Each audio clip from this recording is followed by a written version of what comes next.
वाले मामले में आपके ऊपर भी संतोष पांडे ने आरोप लगाया, आपने पत्र भी लिखा। इसी बीच एक खबर ये भी आ रही है कि अब महादेव के साथ गजानन ऐप भी चालू हो गया है और एक कार्रवाई दुर्ग पुलिस गई थी हैदराबाद में करने के लिए, वहां से एक लड़का कूद गया था, उसकी मौत भी हो गई। तो ये इस तरह की घटनाएं रुके और कार्रवाइयां हो उस पर कुछ? पहली बात तो ये है कि महादेव ऐप में FIR कहाँ हुआ? केवल छत्तीसगढ़। पकड़ कहाँ से ला रहे हैं? कोई हैदराबाद से ला रहे हैं, कोई मुंबई से ला रहे हैं, कोई गोवा से ला रहे हैं, कोई उड़ीसा से ला रहे हैं, कोई उत्तर प्रदेश से आ रहा है, कोई दिल्ली से आ रहा है। मतलब देश भर के अनेक राज्यों से ये पकड़ के ला रहे हैं। मतलब इसका मतलब ये है कि भाजपा शासित राज्यों में महादेव सट्टा चल रहा है, देश में और किसी राज्य में कार्रवाई हो रही है। तो यदि दूसरे राज्यों में नहीं हो रहा है, इसका मतलब ये सट्टा कौन चलवा रहा है? क्यों कार्रवाई दूसरे राज्यों में, भारतीय जनता पार्टी शासित राज्यों में नहीं हो रहा? क्योंकि हमने FIR कर दिया था, 70 से अधिक FIR हुआ, कार्रवाई हुई, और इस कारण से ये अब उसको बंद भी नहीं कर पा रहे हैं।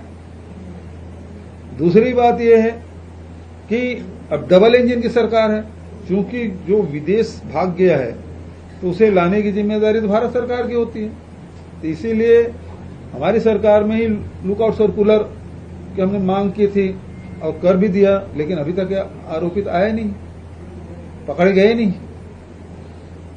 तीसरी बात यह है कि अब इसमें क्या पूरे देश भर में बैन लगाया जाएगा? हमने तो गूगल में बंद करवा दिया था, दूसरे ऐप में बंद क्यों नहीं कराया जा रहा है? डबल इंजन की सरकार है, क्यों बंद नहीं कर रहे हैं? तो ये केवल बदनाम कर, क्योंकि मीडिया इनके हाथ में है, इनके पास मंच है, तो आरोप लगा रहे हैं। इसके अलावा क्या है इनके पास? अब बंद क्यों नहीं हो रहा भाई? ऐप ही बंद हो जाए, ये छोटे छोटे पकड़ क्यों रहे हैं? दिखावा के लिए। आप फंसा हुआ है मामला, ये FIR हो गया है तो खत्म भी नहीं कर सकते, सामने वाले को बदनाम करना है ना? यदि मुझे पैसा वसूली करना था तो FIR क्यों करता, कार्रवाई करते हैं। सैकड़ों लोग गिरफ्तार हुए, लुकआउट सर्कुलर जारी हमने किया, अधिकारियों की मीटिंग हमने ली, पूरे देश में पहली बार FIR हुआ। तो अब डबल इंजन की सरकार है, तब बंद क्यों नहीं हो रहा है? क्योंकि राज्य सरकार एक सीमित अधिकार है, मैं समझ सकता हूं, लेकिन अब डबल इंजन की सरकार है भाई, पूरा ही बंद होना चाहिए। चल क्यों रहा है? अभी पकड़ रहा है, इसका मतलब चल रहा है। नए नाम भी आ रहे हैं, महादेव के बाद गजानन। हाँ, महादेव बाद अब गजानंद आ गया, अब फिर रिद्धि सिद्धि भी आना है ना? अब वो मेरा नाम जोड़ रहे थे, अब तो इसको विष्णु भी होना चाहिए, लक्ष्मी भी होगा, है ना? सर, एक चर्चा भी बड़ी गजब की है सियासत में।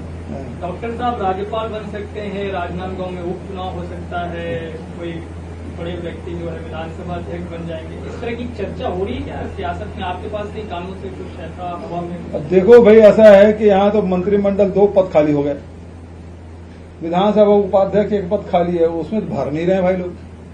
अब इसका मतलब ये है कि भारतीय जनता पार्टी में जबरदस्त गुटबाजी फैली हुई है, क्योंकि सरकार कौन चला रहा है वो अदृश्य शक्ति दिखाई नहीं देता, किसकी चल रही है ये पता नहीं, अधिकारी जो काम कर रहे हैं वो किससे निर्देश लें उनको पता नहीं, इसलिए कोई काम होता दिखाई नहीं दे रहा है, सारी जगह काम ठप्प है। और राजनीतिक तौर पे अब किसी को मंत्री बनाना है, किसी को कुछ बनाना है, इस प्रकार से एक दूसरे की टांग, बिल्कुल वो केकड़ा जो होता है ना, एक दूसरे की टांग मजबूती से पकड़े रहते हैं। तो उसी प्रकार से भारतीय जनता पार्टी में अब विष्णुदेव जी दौड़ लगा रहे हैं दिल्ली के, लेकिन अब किसको बनाना है? तब हल्ला हो गया कि इसमें 4 और ड्राप होंगे, तो सारे मंत्री अपने अपने, CR तो कुछ है नहीं, कुछ काम किए नहीं, CR बनाने का सवाल ही नहीं उठता, तो अपने आकाओं से दौड़ लगा रहे हैं कि मैं बच जाऊं। दूसरे लोग इस फिराक में है कि आउट हो तो हम लोग इन हो। सारे सीनियर लीडर खाली बैठे हैं, चाहे अमर अग्रवाल हो, चाहे धर्मजीत बोल दिया, अब वो तो उसका नंबर कभी लगेगा नहीं बेचारे का। धर्मलाल कौशिक जी, फिर राजेश मुणत जी, अजय चंद्राकर जी, है ना, फिर लता उसेंडी जी, विक्रम उसेंडी, ये सारे सीनियर लीडर इधर बचे हैं। एक हमारी रेणुका सिंह जी है हमारे, वो भी बिल्कुल कोप भवन में बैठी हुई हैं।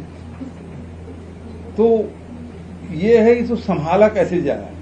तो नया नया शिकवा ये लोग छोड़ रहे हैं ताकि ये ध्यान इधर हट के उधर जाए, वो लोग उधर हटे तो इधर भेजते हैं।